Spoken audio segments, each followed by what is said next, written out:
خواتین چونکہ رمضان ہے، رمضان میں بہت دل کرتا ہے تلاوت قرآن پاک کا، اور قرآن ختم کرنے کا بھی شوق ہوتا ہے لوگوں کو، مردوں کو بھی ہوتا ہے، خواتین کو بھی ہوتا ہے. تو اکثر یہ سوالات آتے رہتے ہیں کہ بھئی خواتین مخصوص دنوں کے اندر آ جائیں. تو ظاہر ہے کہ ہمارے یہاں یہی مشہور ہے پاکستان میں، انڈیا میں، کہ ان مخصوص دنوں کے اندر عورت جو ہے وہ قرآن پاک پڑھ نہیں سکتی، تلاوت نہیں کر سکتی ہے، لہٰذا وہ ذکر و اذکار کرے. تو رمضان کے اندر چونکہ کثرت تلاوت کا شوق ہوتا ہے، قرآن پاک ختم کرنے کی طرف بھی ایک مائل ہوتا ہے دل، اور ہونا بھی چاہیے کہ اللہ کے نبی علیہ السلام بھی ختم قرآن کیا کرتے تھے. اور بلکہ روایات میں تو اس طرح ذکر آیا کہ جبریل آیا کرتے تھے اور ان کے ساتھ نبی علیہ السلام قرآن کا دور کیا کرتے تھے، اور نماز کے اندر قرآن پاک پڑھا کرتے تھے اللہ کے نبی صلی اللہ علیہ وسلم. لیکن یہ مسئلہ ہے کہ ان دنوں رمضان کے مہینے میں مخصوص ایام ہو خواتین کے، وہ قرآن پاک پڑھ سکتی ہیں نہیں پڑھ سکتی ہیں. تو یہ میں اس کو اس لیے بیان کر رہا ہوں، یہ مسئلہ اجتہادی نوعیت کا ہے، عام طور پہ لوگوں کو معلوم نہیں ہوتا، تو ہم سختی بہت زیادہ کر دیتے ہیں ان خواتین پر کہ جو خواتین اگر کسی دوسرے مسئلے کو ترجیح دے رہی ہوں، یا ایک شوق ہے ان کا تلاوت قرآن کا، یا حافظہ ہے پڑھنا چاہتی ہیں، تو ہم بڑی شدت کر دیتے ہیں. اجتہادی مسئلہ شدت والا مسئلہ ہوتا نہیں ہے، بلکہ اجتہادی مسئلوں میں شدت کر دیں گے تو الٹا یہ بدعت بن جاتا ہے ہمارے دین میں. اللہ کے نبی علیہ الصلوۃ والسلام اجتہادی مسئلوں میں کبھی سختی نہیں فرمایا کرتے تھے، بلکہ دونوں راہ رکھنے والے صحابہ کو تو بھی ٹھیک یہی حکم فرمایا کرتے تھے. اجتہادی مسئلوں میں سختی نہیں ہوتی. اب یہ اجتہادی مسئلہ کیوں ہے دیکھیے گا کہ علماء مجتہدین میں سے ایک طبقہ تو ایسا ہے کہ جن کے نزدیک جب مخصوص ایام و خواتین کے اس میں قرآن پاک کی وہ تلاوت نہ کریں، نماز بھی نہیں پڑھتے ہیں، روزہ بھی ان پہ معاف ہو جاتا ہے، لیکن وہ قرآن کی تلاوت بھی نہ کریں اور ذکر و اذکار اپنا جتنا کرنا چاہے کر لیں. لیکن ایک طبقہ علماء کا، مجتہدین کا، وہ اس جانب ہے، شروع سے ہی اس جانب ہے کہ خواتین کو ان مخصوص دنوں کے اندر نماز پڑھنے کی ممانعت ہے، نہ پڑھیں، روزہ رکھنے کی ممانعت ہے، بعد میں قضا کریں، لیکن قرآن پاک پڑھنے کی ممانعت بالکل نہیں، نہ کبھی اللہ کے نبی علیہ السلام نے ایسی کو ممانعت ارشاد فرمائی ہے.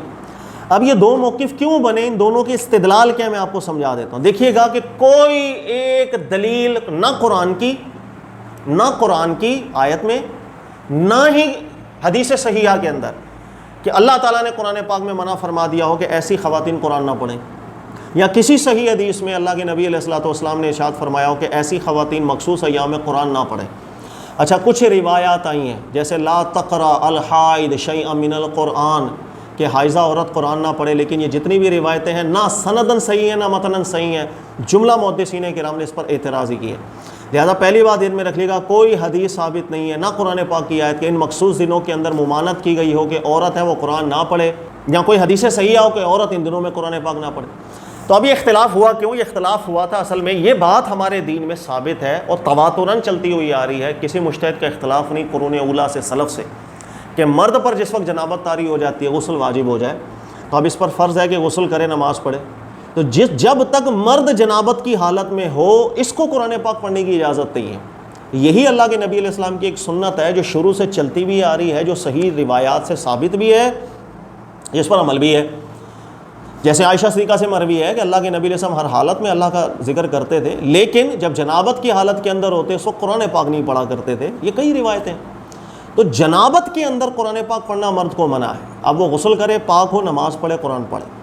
تو ایک طبقہ علماء کرام کا اس جانب ہے، وہ یہ کہتا ہے کہ جنوبی شخص قرآن کی تلاوت نہیں کر سکتا، ہمارے دین نے منع کیا ہے، اس لیے کہ اس کا جسم ناپاک ہوتا ہے اور اس حالت کا ہوتا ہے کہ وہ نماز پڑھنے کے قابل نہیں جب تک غسل نہ کرے. لہذا اسی پر قیاس کیا جاتا ہے کہ جو حائضہ عورت ہے، مخصوص ایام میں جو عورت ہے، وہ بھی ابھی اسی حالت کے اندر ہے جیسے مرد جنابت کی حالت میں ہوتا ہے، کہ وہ بھی نماز نہیں پڑھ سکتی ہے، اس کو بھی نماز پڑھنا منع ہے جب تک پاک نہ ہو جائے. لہذا جس طرح جنوبی شخص کو قرآن پاک پڑھنے کی اجازت نہیں ہے، اسی طریقے سے مخصوص ایام کے اندر جو خواتین ہوں ان کو قرآن پڑھنے کی اجازت نہیں ہونی چاہیے. یہ جنابت کے اوپر ایک قیاسی مسئلہ ہے، بس اس سے زیادہ کچھ نہیں. لیکن دیگر علماء کے نام، امام شافعی ہیں، امام احمد بن حنبل ہیں، یا دیگر علماء، وہ بیان کرتے ہیں کہ یہ دلالت النص اور قیاس ٹھیک ہی نہیں ہے. قیاس اور دلالت النص کا استدلال بالکل جامع علت کی بنیاد پر ہوتا ہے، اور جنوبی شخص کا حائضہ عورت پر قیاس کرنا بالکل باطل ہوگا، سمجھ ہی نہیں آتا. اس کی وجہ ہے کہ جنوبی شخص اختیار میں ہوتا ہے، جب چاہے غسل کرے پاک ہو جائے، لیکن حائضہ عورت جو ہے وہ پاک ہو نہیں سکتی جب تک ان کے یہ ایام ختم نہ ہو جائیں. وہ 10 دفعہ بھی غسل کر لے لیکن شرعی پاکی ان پر طاری ہوتی ہی نہیں. لہذا ایسے شخص کو ایسی ذات پر ہم قیاس کر رہے ہیں جو جب چاہے پاک ہو سکتا ہے، اور ایک خاتون ہے وہ پاک ہو ہی نہیں سکتی جب تک اس کے مکمل ایام ختم نہ ہو جائیں. تو یہ قیاس میں کمزوری ہے، یہ قیاس ٹھیک نہیں. پھر مرد ہے وہ جنابت کی حالت میں قرآن پڑھنا چاہتا ہے، مختصر سے وقت کے اندر غسل کر کے وہ اس قابل ہو جائے گا کہ وہ قرآن بھی پڑھے نماز بھی پڑھے۔ عورت کے اندر ایسا نہیں ہوتا کہ وہ، بلکہ جب تک اس کے ایام چل رہے ہوں اس پر ایک ہی حکم جاری ہوتا ہے، نہ نماز پڑھے گی نہ کچھ۔ نمبر 3 سب سے بڑی دلیل دیکھیے گا، حدیث ہے امام بخاری لے کر آئے، اور اس حدیث کا مفہوم یہ ہے کہ جب حج کے دن تھے اللہ کے نبی علیہ السلام تشریف لے گئے، اللہ کے نبی علیہ السلام کے ساتھ آپ کی ازواج تھیں، تو عائشہ صدیقہ رضی اللہ تعالیٰ عنہ بیان کرتی ہیں کہ ہمیں یہ مخصوص ایام آ گئے، تو رسول اللہ صلی اللہ علیہ وسلم نے ہم سے فرمایا تھا کہ تم صرف ایک کام نہ کرو، کعبے کا طواف نہیں کرنا، باقی جو حاجی کر رہا ہے تم کرتی چلی جاؤ۔ صرف طواف نہیں کرنا، باقی جو حاجی کر رہا ہے وہ آپ کرو۔ سب سے بڑی دلیل علماء کرام کی یہ ہے کہ اللہ کے نبی علیہ السلام نے فرمایا صرف کعبے کا طواف نہیں کرنا، باقی جو حاجی کر رہا ہے آپ کرتے چلے جاؤ۔ اور حاجی صرف ذکر و اذکار نہیں کرتا، کوئی قرآن بھی پڑھ رہے ہیں، کوئی ذکر بھی کر رہے ہیں، کوئی جو مرضی کر رہے ہیں۔ اللہ کے نبی علیہ السلام کا اس ایام کے اندر اتنا عام حکم دینا کہ صرف طواف نہ کرو، باقی جو دل میں آیا کرو، جو حاجی کر رہا ہے وہ کرو۔ اگر قرآن پاک پڑھنا منع ہو تو بیان تبیین کے وقت، تشریح کے وقت اللہ کے نبی علیہ السلام پر لازم تھا کہ اللہ کے نبی علیہ السلام بیان فرماتے کہ یہ چیز بھی منع ہے۔ لہذا کہنے کا مقصد یہ ایک اجتہادی مسئلہ ہے، بعض علماء نے جنابت کے اوپر قیاس کیا ہے ان خواتین کے ایام کو وہ قرآن نہ پڑھیں، لیکن بہت سے علماء ہیں جن کے نزدیک یہ قیاس کمزور ہے، خواتین ان دنوں کے اندر قرآن پڑھ سکتی ہیں۔ اچھا جی، میری ترجیح کیا ہے؟ یاد رکھیے میری ترجیح بالکل اس جانب ہے کہ عورت ان دنوں میں قرآن بالکل پڑھ سکتی ہے، زبانی پڑھنا چاہے بالکل پڑھے، اور بغیر چھوئے قرآن پاک کو، جیسے موبائل ہے موبائل کے اوپر قرآن نکال کے پڑھنا شروع کر دے، کوئی مسئلہ نہیں۔ اس کی وجہ ہے کہ اللہ نے قرآن پاک میں قرآن پاک پڑھنے کی اتنی آیات بیان کی ہیں، مردوں کے لیے بھی خواتین کے لیے۔ اللہ کی آیتوں پہ غور کرو، اللہ کی آیتوں پہ غور کرو، اللہ کی نشانیوں پہ غور کرو۔ 50 ہزاروں آیتیں ہیں قرآن پاک۔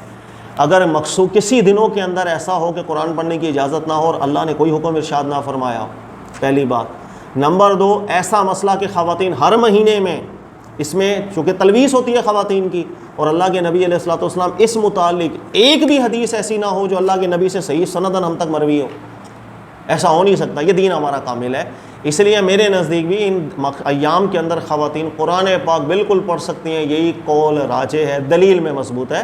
لیکن اگر کوئی عالم دین، کوئی بھی مجتہد، کوئی عالم دین وہ ان دنوں کے اندر خواتین کو قرآن پڑھنے کی اجازت نہیں دیتے، ان کے نزدیک وہ قول زیادہ ترجیح دیتا ہے، ٹھیک ہے، سر آنکھوں پہ سب کا احترام کیا جاتا ہے، کسی کو برا بلا نہیں کہا جاتا، جس کو جو قول دلیل میں اچھا لگے اس پر عمل کریں۔ جزاک اللہ۔